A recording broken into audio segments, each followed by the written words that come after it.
Welcome, race fans, to this episode of Through the Gears, presented by Front Stretch. I'm your host, Tino Pattigno, and if you're listening to this podcast, I'm excited to announce you now have the option to watch all of the NASCAR betting breakdowns with me and all of our guests, so be sure to subscribe to the Front Stretch YouTube channel, as we will have each episode uploaded there moving forward, and be sure to check out the Front Stretch social media accounts. If you like short-form content, we'll be throwing up some of the clips from each episode, and you can also find that at Front Stretch, and you can find me promoting this NASCAR betting content also at Tino Pattigno. I need to give a big thank you to the Front Stretch staff for welcoming me onto the team this past week. I'm super excited for this NASCAR season ahead. A big thank you to Jared for helping me put all this stuff together, as you can see here on the screen if you're watching, and you'll be able to see much more visuals from us moving forward in this episode especially. And, you know, the logo, the creative process, everything was outstanding. I'm super thankful to be a part of this group. We have a packed out episode for you guys. We're recapping the insane race at Atlanta, previewing the best bets for this weekend's race at Las Vegas Motor Speedway for the Pennzoil 400, and we bring on Dale Tanhardt, who is one of the greatest NASCAR bettors in the universe, a verified NASCAR betting expert at the Action Network, a world champion iRacer, and content creator for the Daily Downforce. So without further ado, let's go through the gears. Now joining us as we go through the gears for this NASCAR betting preview of the Pennzoil 400 at Las Vegas Motor Speedway is the legendary Dale Tanhardt. Dale, thanks for joining us here today, and how you doing? Hey, Tino, appreciate you having me on, man. Doing pretty well. It's been a fun start to the season. It's been kind of back and forth on the betting side, which is pretty standard for super speedway racing, especially the unprecedented back-to-back to start the year that we've never seen before. So it's been really, really fun racing, and NASCAR's in a fun spot. And I think betting on NASCAR is also in a really, really good spot as we head into Las Vegas. Awesome. And you mentioned the unprecedented back-to-back super speedway racing. What we saw at Atlanta was absolutely insane. I saw your reaction to that finish. It was awesome. What was going through your mind when we saw them going three wide for a photo finish? Man, I appreciate that video and a lot of videos. And as I said, NASCAR is in a great spot, and partially because there's so many awesome videos, whether it's from NASCAR itself, people in the stands with their reactions, watching the finish from the start finish line or right next to turn one, or my degenerate reaction that you saw right on Instagram or TikTok or whatever. And I had money on Kyle Busch and Blaney. So my reaction was on that final lap was Blaney's got this. You know, I think Kyle Busch is not in a position where he can win. We just got to beat Daniel Suarez. Like, I need Kyle Busch to push, push, push. And one thing I kept saying was, Blaney, block the top, block the top, block the top, because it seemed like that top lane was OP, and it proved to be OP coming to the line there when they did wave the checkered flag. But all I'm thinking is, oh my God, Kyle Busch just made an insane move to the middle, and then it's just pandemonium because you saw Bubba Wallace lose the nose, push Cindric up the track, and you knew there was going to be no help, which is so rare to happen in a race like this. Like, you think about Talladega 2011, our other famous three-wide finish, that was dependent upon pushers. Most super speedway races are to some degree, and this one was not. I mean, just a straight drag race coming to the line. It just blew your mind off of turn 4 when you realize this is going to be a three-wide barn burner coming to the line. It's just crazy. Insane how many times Blaney has been a part of photo finishes like that. I had him as well, 10-1. God, yeah, and he normally wins them, and this time he lost it. I thought for sure he had it because, like, we just mentioned it, like, he's won so many of those close races, and credit to him. Like, Blaney was the best car, I think, in the field all day, able to drive towards the front and everything like that. I had head-to-head where it was Blaney, Busch, Hamlin, parlayed, and then he finished 17th after getting in a wreck, and the other guys finished 2-3. So that's NASCAR betting for you, right? I mean, yeah, and Denny was good. Denny wrecked 3 different times when he kept finding his way to the front. So, yeah, there's a lot of bad beats that the mainstream doesn't talk about enough when it comes to NASCAR betting. And having Kyle Busch and Ryan Blaney finish second and third by, this much is pretty devastating, even though, look, we did have some other bets that enabled us to win because Bubba Wallace, top Toyota, was a smash. Austin Cindric, top 5, smash. And that's what also makes NASCAR betting great. I have 20 bad picks and 2 good ones, and just like that, you're profitable. So as devastating as it was, got to be happy about the bets, and you got to be happy about the quality of the finish. So I can't complain.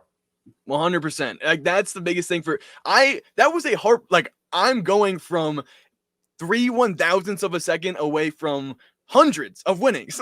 Like a very nice payout for me. It would have been. I had Ford winning manufacturer too. Like, it would have all stacked up nicely. But like you said, it hurt for a second, but then I felt grateful for what I witnessed, the third closest finish in NASCAR history, and happy for the sport. Like, now they made the top 10 plays on SportsCenter, like everything like that, where it's like when people are talking NASCAR, obviously we're going to talk it every week, every day, but now seeing, the masses and the people that were exposed to the Full Speed NASCAR Netflix documentary, like getting them intrigued for the next race, I think is huge. Oh, it's massive. And just to add to the heartbreak, going back to Blaney, it looked like he won. Like in real time, you see replays and you see people from the stands. Like every replay I see in full speed, it looks like Blaney won. It's so crazy. And then when you slow it down, it was clearly Suarez. But, I say clearly, that's pretty subjective. It was absolutely so freaking close. But no, yeah, I totally agree. What a great finish, a great race that has propelled NASCAR into a really important spot with engaging in a new type of fan. And it's great. It's even better timing because of the Netflix documentary you mentioned, right? Like one after another, a good ripple effect to catapult us into the Las Vegas weekend. So I think everybody's got to be happy. Exactly. So going off of that, right, we mentioned new fans and new potential, people that may be betting on NASCAR here this week. A really great time to do it. We get a true test of speed at Las Vegas Motor Speedway. It's not another super speedway. We're kind of clearing our mind now and getting for some actual races that we can provide some stats for and use that to our advantage. In terms of being a NASCAR bettor, what's your favorite type of, whether it's advice, insight, or strategies that you use to become successful on the weekends?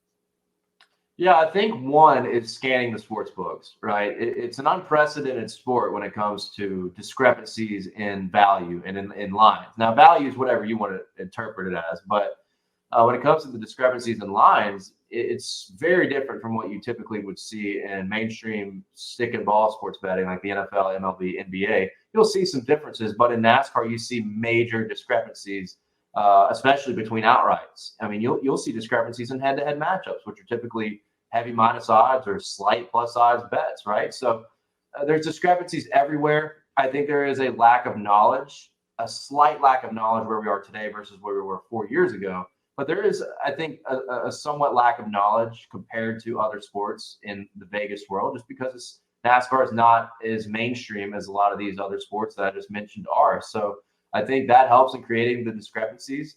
Line makers may see a line from DraftKings and maybe they want to boost, allow you to maybe make more money on a bet that they don't think is going to actually hit, and sometimes it actually does. And right now, just heading into the weekend, Ross Chastain's a great example. You look on like DraftKings, he's 12-1. You look on Bet Rivers, he's 15-1. That's a discrepancy, and that's not a huge one, but I think it's an important one. I've seen a book that has Eric Jones 45-1. A lot of other books have him 60-1. So scan the sports books is number one. And number two, I think, which has been my mistake over the years when I've had big losses or just jumped the gun too quick with impulsive bets, and that's fine because I am a degenerate. But reflecting, you got to realize you shouldn't have FOMO if you miss out on a line, right? Like the sharps are going to go after stuff on Tuesday night, Wednesday morning, when lines drop where there's a clear discrepancy or a clear miscommunication on, whoa, this guy should be a way heavier favorite than he is. And that line moves in an instant when people bet it, especially when you have us experts that post the line to our followings and then immediately they're moving because the threshold is smaller with the amount of money put on these bets. So lines will move a lot quicker and sooner. With all that being considered, you shouldn't feel bad if you miss that. You shouldn't feel bad if you miss that train because at the end of the day, it's about profit. And that is the ultimate tool of success in not just NASCAR betting, but any kind of betting. So I think that's one thing that could be a good tip of advice, not to impulsively bet on something because you feel like you're going to miss out before like practice or before qualifying. I definitely agree with that. You can also gain some more knowledge, right? If we, for instance, we'll talk about that we'll talk about having practice for this weekend, which is something we haven't seen all year in a little bit, but sticking with that, thought process of don't bet right away, like you just mentioned, because the drivers will still be there. The value will still be there. Yeah, it might go down a little bit, but that happened for me last weekend. I was thinking about Bubba Wallace at 22-1. I held off just a little bit. Then once I was sure, gained some more knowledge, maybe listen to your show there and everything like that. Dale Center, of course, throw that out there and really listen to some of the things that people have to say, or just use some of your own knowledge about certain drivers. I think then, okay, he changed to 16-1, but I felt more sure of myself. And I think that just goes to show that sometimes you just got to stay a little bit patient, and then the result will still be there at the end. So I think now, shifting gears a little bit to Las Vegas, any prep we may have there. We'll take a look at the favorites towards the end of this topic here, but 267 laps, 400 miles, and I think the biggest thing is practice. This is the first time we'll be seeing that this season. Does that impact your betting strategy at all for this one? Absolutely, because with the super speedways we have with Daytona and Atlanta, you could absolutely 1000% get away with having your full card unloaded before Thursday or Friday, right? So yeah, I think this weekend's totally different because it's your first mile-and-a-half race, talking about Las Vegas, and it's different in prior years because you didn't have two super speedways to start the season. Now we had Fontana, or we had a Phoenix. That was a technical racetrack where practice or qualifying was important, except for the COVID and the one post-COVID year too. But it's a different year now, and practice and qualifying are back and very, very important. And off that topic I said about waiting, don't have FOMO. This is a perfect week to wait. I think there are a few things to stick out that we'll hop into, but I think for the bulk of your betting card, let's see who unloads with speed, because we really don't know. The Toyotas have a new body. The Fords have a new body. They could drive totally different than what they did in 2023 on opposite sides of the spectrum, because Ford was pretty inconsistent at the mile-and-a-half, while Toyota was really good at the mile-and-a-half. So I think it's best to just wait until we see some track time before you unload on your bets for the Pennzoil 400. Definitely. And for those new bodies, I feel like it's kind of hard to predict what's going to happen. We've seen them, show speed at these super speedway races, but they are just that, super speedway races. Do you have any predictions or thoughts about it? I mean, it may be hard to tell since we haven't seen them practice or, at these type of intermediate tracks like you mentioned, but are you expecting the Fords to be faster? Any thoughts on the Toyotas with the new bodies? And hey, Chevy, are they still going to continue to win races with the same setup that they had last year? Yeah, it's interesting because Hendrick Motorsports has won the last 3 spring races here with 3 different drivers. The only driver in the fleet that hasn't won is Chase Elliott. So everybody's going to be looking at Hendrick. They were bad fast here in the spring, and it's so interesting, the difference between the spring and the fall race when we come back. It seems like sometimes there's different players, but I'm going to keep my eye on Toyota. I think this talk about the new bodies could be a big nothing burger. It may not, but it could. And Toyotas, after 2022, improved mightily on the mile-and-a-half. Once they started having problems or stopped having problems with the random breakdowns and engine failures and all the garbage that they went through at the beginning of the Gen 7 era, all that kind of has gone away in 2023, and they've been much more successful as a manufacturer, with 2311 coming on strong, with Tyler Reddick especially, and at the mile-and-a-half in particular. So I like Toyota. I think Christopher Bell, when you dig deeper, is the guy to look at. He's 9-1, 10-1 outright on most sports books, and he's been really good at Las Vegas over the past couple of years in the Gen 7 era. So Denny Hamlin's also been really good here, but my eye in the entire fleet and in the entire field is looking at Christopher Bell. And this is one note to important. He's been lights out in qualifying, especially on the mile-and-a-half. So this is a guy that could close at 6-1, 7-1. And I'm not saying hammer it at 9-1, because a bet is a bet. If you profit, you profit. But that's just what I've got my eye on before we hit practice and qualifying.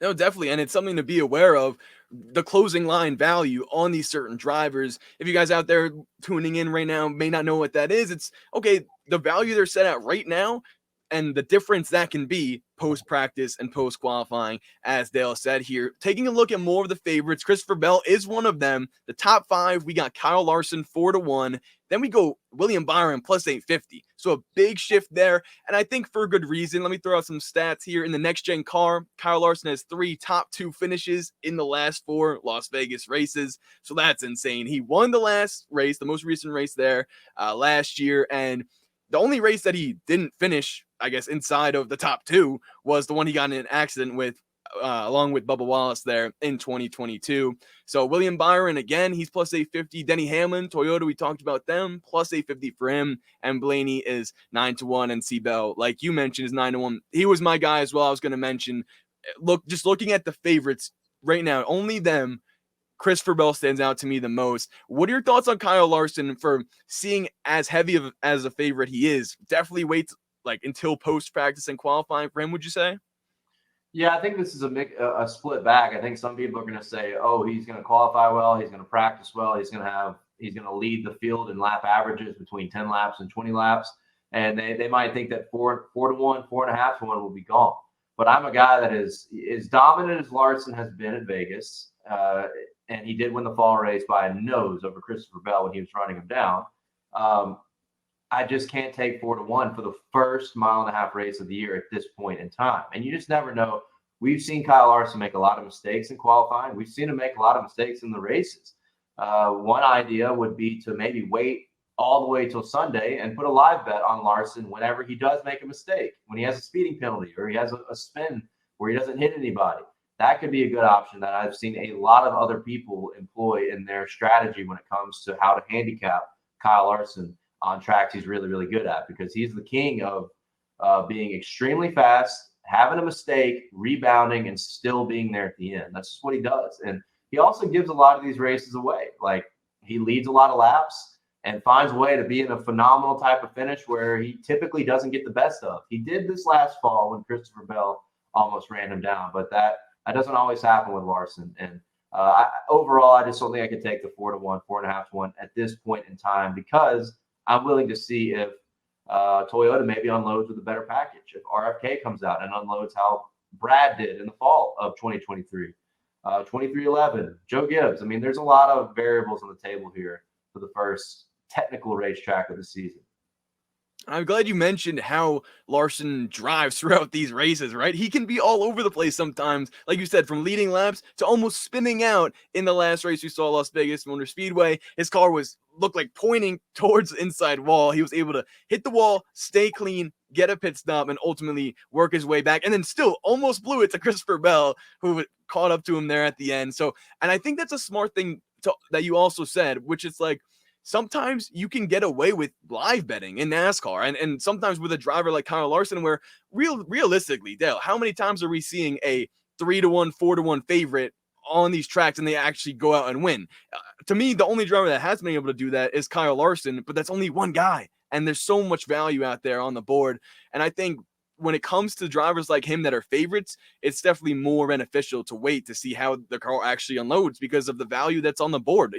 With it being such a difference from 4-1 to 8-1, I think, like you said, definitely wait and hold off on someone like him. And you can find the value in other places too. There could be other drivers on the board that maybe deserve a better look than Kyle Larson in this one. So switching now over to some outright winners. We mentioned Christopher Bell. I'm definitely thinking about him as well. One driver who I like, I want to get your thoughts on, that's Kyle Busch. Right now on DraftKings specifically, 11-1.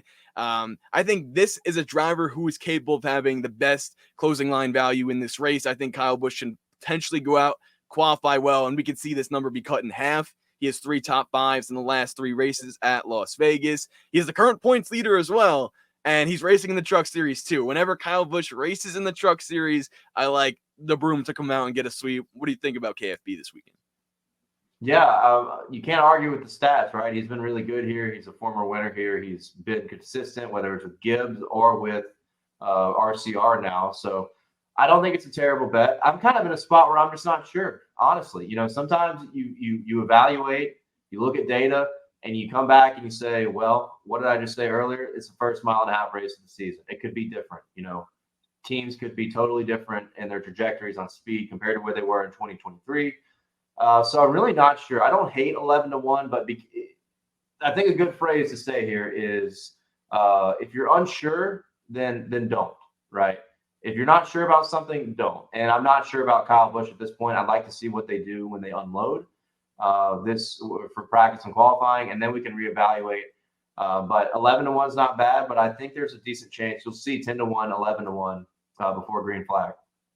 Are there any drivers out there right now that you're seeing, aside from Christopher Bell, that maybe we should bet on before practice and qualifying, just based off the value or any other reasons you may be thinking? Yeah, Ross Chastain, who I mentioned earlier, 15-1 on Bet Rivers it seems like a really good line for a guy that has had winning speed at this racetrack in the Gen 7 era.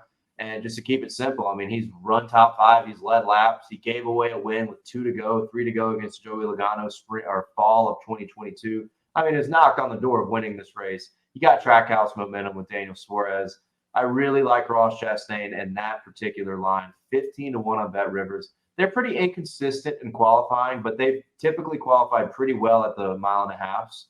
So that could be a line that I think could diminish due to practicing and qualifying well and people just hammering the line. Definitely. We see the Trackhouse momentum. I think he could definitely benefit from that. We've seen them. I mean, even SVG's killing it in the Xfinity Series. Got top 3 last weekend. Now we move on to some prop bets. We're talking some top 3s, top 5s, top 10s. This could be manufacturer bets. Anything you're thinking, let it rip. If there's any other type of props you see out there, let us know. We'll get into some head-to-heads too. I actually want to make a head-to-head parlay with you here on DraftKings. We'll get to that at the very end, so everyone continues to tune in. Let us know what you think in the comments, everything like that. So Dale, anything jump off the board to you in a prop bet standpoint right now? Yeah, I like Eric Jones, 7-1, 8-1 top 5. You can find, this uncertainty with the Toyotas. I think with Legacy Motor Club making that switch, I've been high all offseason on the idea that Legacy Motor Club is going to be a way, way, way better program at these types of racetracks because of their alliance with Toyota. So I think Eric Jones could be a guy that surprises some people. The statistics aren't great, but you got to remember, I mean, he hasn't had a formidable, consistently competitive ride over the past 3 years with what we know Richard Petty has been. And I think that will change with the alliance and the stake ownership bought in by Jimmy Johnson. So I think Toyota is a quality over quantity program, and that has been proven over the past decade in NASCAR with Toyota programs being very, very good in the Cup Series and in the Xfinity Series for that matter too. So I like Eric Jones. I think he's being slept on. 60-1, 65-1 outright, I believe I saw on BetMGM, but 7-1 top 5 range is what I've seen on most books. And for a top 10, he's trending around plus 170, plus 180. FanDuel has plus 230. So there's that discrepancy right there that we were talking about. That's a pretty big one regarding a top 10 bet that you can find on FanDuel. Eric Jones at plus 230. I wouldn't panic though, because maybe this is a line that you could still see available after practice and qualifying. So I'm kind of indifferent on betting it right now. But I might, it's the uncertainty of the first 1.5 mile race of the season. So I think Eric Jones is a guy to look at for some prop bet action. This, to your point, is something we can also analyze when it comes to how the books offer certain prices, right? Like they haven't been able to readjust after practice and qualifying. I feel like that many times we've seen this year. I mean, first time post practice, maybe they give us some lines in between practice and qualifying. I feel like most times we see it after both. But it gives us sort of an outlook to see, okay, how much are they changing for certain drivers? Because it's really, I mean, it's all up to the books. Do they think just because Christopher Bell is going to start within the top 5, that would bring his value down from 9-1 to 6-1? I mean, that's just something to consider. One question I have for you here is Kyle Larson top 3s plus 110. To me, I really don't think that's something to hit on because it's a top 3 finish. Like, yes, he's gotten 3 of them, 3 top 2 finishes in the last 4 races. But what are your thoughts on that? To me, I just feel like it's way too much of a risk and not that much of a reward for a bet like this at plus 110 for a top 3.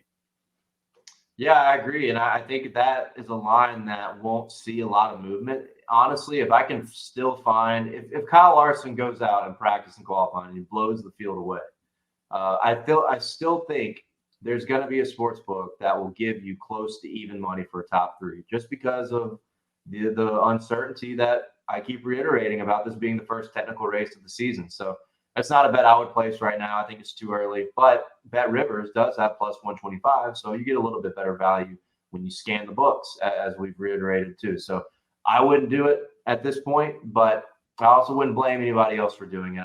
I think for me, I'm willing to wait if just to see what happens in practice and qualifying. Definitely. So staying patient could be a key here at Las Vegas. All right, my last prop bet before we get into some head-to-head potential parlays we can cook up. Daniel Suarez, he's the talk of the town. He just came off an awesome finish at Atlanta, getting the win, saving his career. People are saying he saved his career with that finish and that victory. Now, for him to finish in the top 10 is plus 230 at Las Vegas. To me, I think he has to come out and have a strong finish in this one. I obviously a lot of factors come into play. This is a track where you need to be able to have long run speed and be there at the end. But for Daniel Suarez, is this a bet you're willing to make plus 230 for a top 10 for him to ride the momentum post Atlanta and continue on a hot streak and get a top 10 finish? What do you think about this one? I'm going to say no, actually.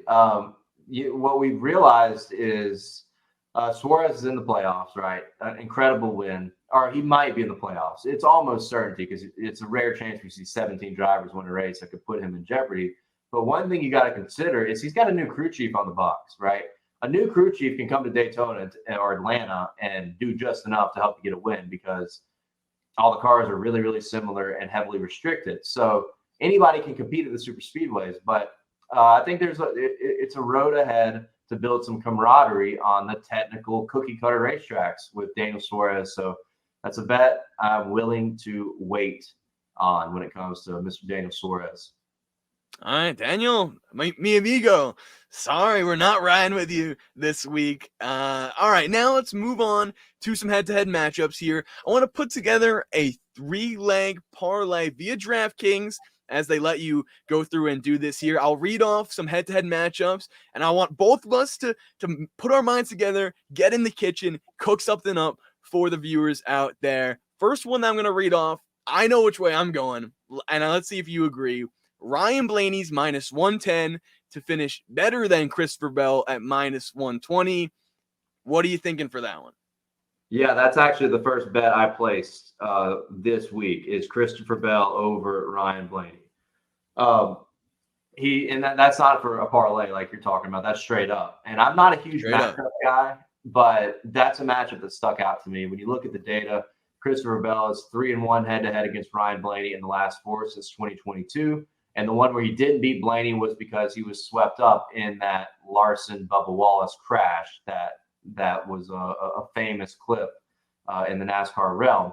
So I think when you look at Christopher Bell, his resume at Vegas continues to get better. As we've talked about, he finished second here in the fall of last year. The mile-and-a-half program has been excellent and improving overall for Toyota. He's really good at qualifying. And on the other side, Blaney is good at Las Vegas. I mean, we can't sleep on Ryan Blaney. But Penske and the Ford program and just collectively has been very inconsistent at the mile-and-a-halves over the past couple of years since the beginning of the Gen 7 era. In particular, one day they'll show up at the Coke 600 and Ryan Blaney's got the car to beat, and then they'll show up at Kansas and have nothing. They'll show up to Vegas and not have much. So I think for this one, I'm going to take Christopher Bell head-to-head, minus 120. It's easily the favorite bet for me that I've seen since all the sports books have loaded odds. It's the only thing that I've put money on at this point that I really like because this is a line that could move around. And it may not because Penske has been good at qualifying at Vegas over the years, but I just couldn't help myself. This, to me, is a great bet to get Christopher Bell over Ryan Blaney just because I think it's got a high probability of cashing when you consider how the mile-and-a-halves have gone over the past year and a half or so. And C. Bell, back-to-back top fives, 3 top tens in the last 4. The only non-top 10 finish within the last 4 races within the next-gen era has been the one we alluded to as he got caught up in that Kyle Larson wreck as well. So funny how those two intertwine there. Okay, so I agree there. So we're good to go with that. C. Bell starting us off at minus 120. Now, another one I'm taking a look at is going to be Tyler Reddick against Alex Bowman. Who can finish better there? Reddick is minus 140. Bowman is plus 105. We see some value with Bowman, and honestly, for him, 22 to 1 to win it, 2 top threes in the last 4 races. He won one as well in the spring of 2022. What are your thoughts on this one? The value at plus money is intriguing as we're going to add this to a 3-leg parlay here, but with matchups, you got to be careful. And I agree with that as well. I think matchup bets, these head-to-heads here are not something that I consistently bet on. It's going to have to be enticing like the Christopher Bell, but nevertheless, let's continue on. Which one do you think here? We're talking about Tyler Reddick minus 140 or Alex Bowman plus 105. Yeah, I take Bowman. I think the Reddick line is way too juiced. I'm not willing to pay the juice on that at minus 140, even though he's great at the mile and a half. But one kryptonite with Tyler Reddick is he makes mistakes, right? He has made critical mistakes in big moments before. And while 2023 was his best at mitigating those mistakes, still happens. Michigan's a prime example. When he was there battling for the lead, probably would have won the race over Truex and Chris Buescher, or at least been in the conversation, and he screwed up his final pit stop and lost it. So the mistakes still happen for Tyler Reddick. And Alex Bowman's a guy that has been really good at Las Vegas. And as you said, he won here spring of 2022. And while 2023 was a bad year inflicted with injuries, Hendrick Motorsports has been lights out in this fall race. So you got to know that Alex Bowman and his team have got this race circled to go ahead and exhale if they can get a win to lock themselves in the playoffs, kind of like Daniel Suarez did, because similarly to Suarez, people want to keep saying and gossiping that Alex Bowman could be on the hot seat. So while I'm not considering all of that in a head-to-head matchup play, I am considering that Bowman is good here, Hendrick is good here, and while I expect Tyler Reddick to have speed, he's mistake-prone. So I'll take Bowman for a head-to-head matchup in a parlay. This isn't a bet I want to touch as an outright, but if you want to make a parlay out of it, let's go Alex Bowman, and we'll take the plus money. Sweet. I love that thought process there. And I will say he was also running within the top 10 in the last Las Vegas race here that we had in 2023 there. And he got into, I think he had some tire go down. And that ultimately ended his day, but he was putting up a strong performance post-injury and when he came back running towards the end of the year. Last one I'm looking at here is Ty Gibbs against Bubba Wallace, 2 Toyota drivers going head-to-head here. Ty Gibbs is minus 105, which to me is a little bit surprising, and Bubba is minus 125. I just feel like Ty Gibbs, maybe we should have potentially seen at plus money like Bowman at a plus 105 number, but to me, I'm thinking Bubba Wallace here. He's had very strong races at Las Vegas. I mean, the car that he and Kyle Larson crashed into each other with and that race in 2022, it looked like he could have won that race. He won stage 1. I remember I was actually at that race, and it was insane to see that the speed that car had. Now we have to keep in mind new bodies for the Toyotas and everything like that. So who are you taking in this one? Ty Gibbs minus 105, Bubba Wallace minus 125. Man, I don't know. Honestly, I'd flip a coin because I think Ty Gibbs is going to have a huge year. I think Ty Gibbs is primed to get his first victory. He's had some glimpses of success on the mile and a half. He's getting better and better and better. But like you said with Bubba Wallace, 2311, their specialty has been this type of racetrack. A track like Vegas, a track like Kansas, a track like Michigan are the 3 tracks where they've come with the most speed and been better than a lot of their Toyota counterparts. So I think for that sake, I take Bubba Wallace, but God, this is not something I'm going to put my money on. I'll just tell you right now. I think this one is a perfect matchup to get people really, really guessing, and it's very 50-50. So a lot of times when people see a 50-50 matchup, they'll take the better value, which I guess in this case would be Ty Gibbs. If I had to pick a driver to win this matchup, though, I would take Bubba Wallace, and part of that is because I'm a believer in momentum, and Bubba Wallace has had a great start to the season. 2 top 5s. 2 totally different types of racetracks from what we'll see, but he seems more confident. He's coming off his first top 10 finish in points ever in 2023, which is pretty slept on. honestly, with how good they were. Even though they didn't win, they were pretty successful and consistent, especially in the second half of 2023. So I like Bubba Wallace in this matchup if I had to pick. Okay. Well, we'll make a note of that. We'll make a note of that. So if the total value, if you guys were to put all three of these head-to-head matchup winners together, it gives us a 3-pick parlay at plus 576. We got Christopher Bell over Ryan Blaney, Alex Bowman over Tyler Reddick, and Bubba Wallace over Ty Gibbs. That is Tanhardt and Tino cooking up in the kitchen. Maybe the food won't taste that great, but we'll see what we how we do here, and we'll see how this one matches up. I'll throw this up, make this a clip out there for you guys, and plus 576. I like the value on this one. Obviously, maybe like you mentioned, won't throw all our units on it or even any. But if we were to have a 3-pick parlay, it would be this one here within those head-to-head matchups. What do you think about the value there for our guys that we got on the table here? Man, I don't know. I got an idea though to replace it. Okay. While we were making that, I threw my own in there over the Reddick, or not the Reddick, the Gibbs Bubba Wallace one. I got DraftKings open right here. Xfinity Series. How about Sammy Smith head to head against Jesse Love minus 115? Guys, this is Jesse Love's first race outside of a super speedway. He's a rookie. He's extremely raw. Sammy Smith is in a junior motorsports number 8 that has been very good at the mile and a half with Josh Berry, a guy that's won at a mile and a half before. And now you get Sammy Smith in that car, who is a winner in the Xfinity Series, continues to get better and grow. He's got enough experience at this point.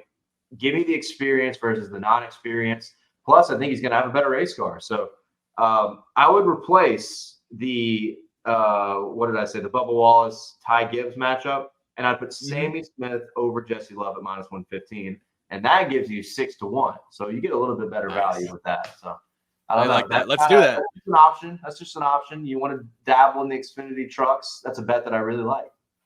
Perfect. No, I like that too. And I could see Sammy Smith winning that race. So I think that's a great call there, and a great little ingredient that we threw into our little pick parlay here. And hopefully a nice little pick parlay pie that tastes very great for everyone out there. Speaking of Xfinity Series, the Truck Series is happening too. We have a triple header this weekend. And what are you thinking about your favorite plays overall? Who do you like in this one? It could be something that we already talked about, or something from the other series that is really catching your eye before we close it out here on Through the Gears.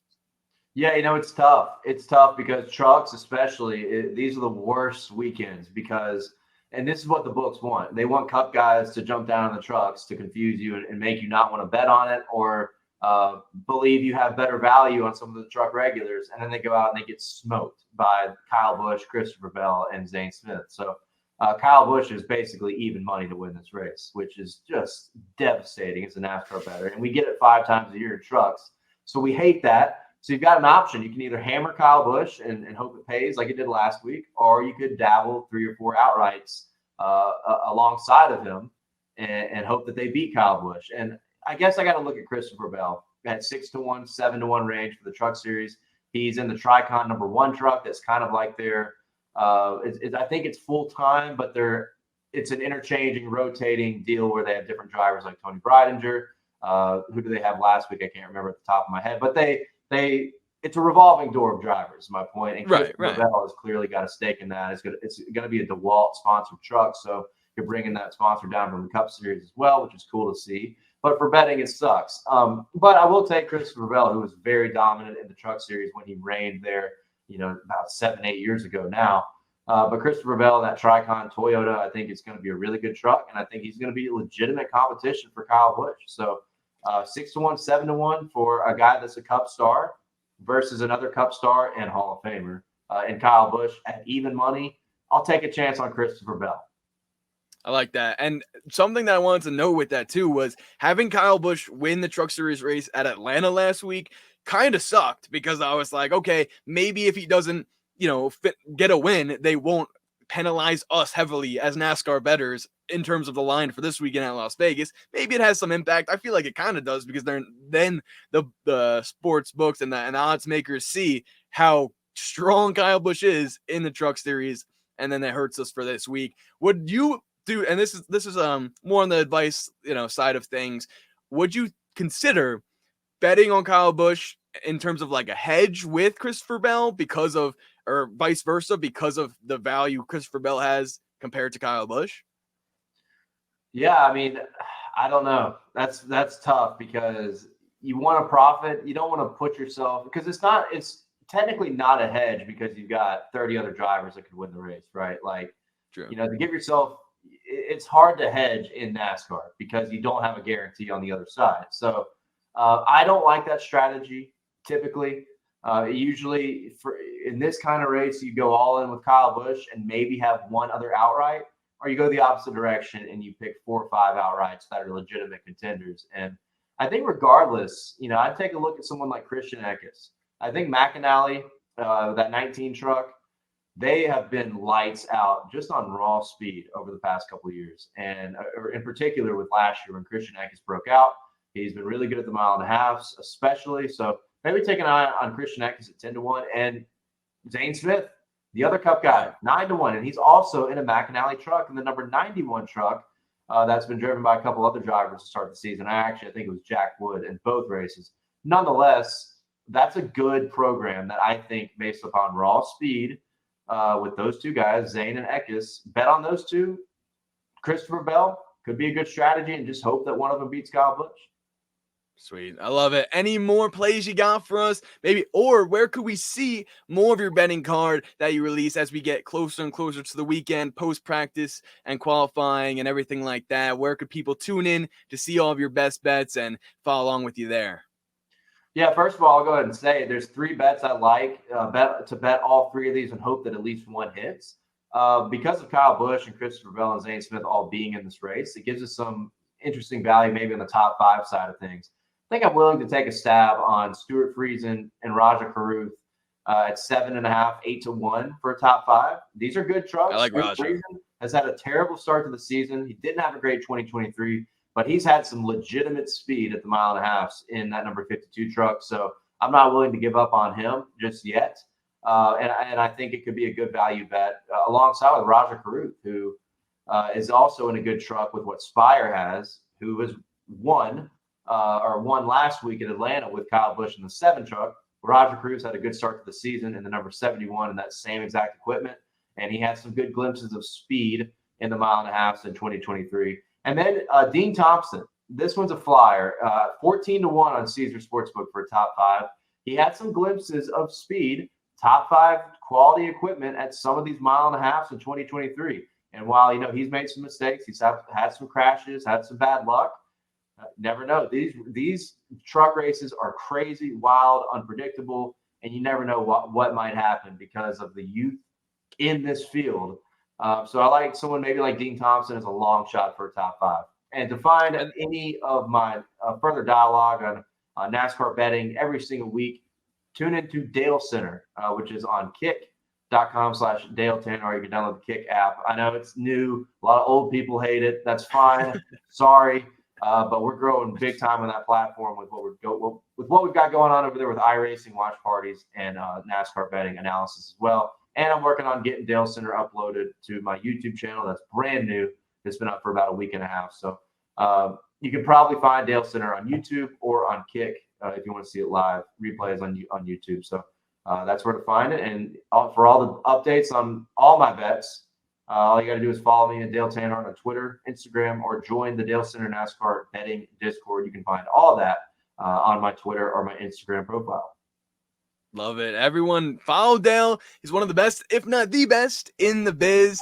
I love all the content he produces. And aside from NASCAR betting, he's got tons of funny videos and everything like that out there for you guys to watch and enjoy. And definitely some of the best hair in the game. I mean, I think this 1-2 punch mullet here, it might be the best in the game. So I'm a huge fan of his and everything he does for the sport. Definitely an inspiration for everyone out there who's within this industry. Love the content you're putting out. If I'm not mistaken, your birthday's coming up. Is your birthday this weekend or this week, tomorrow?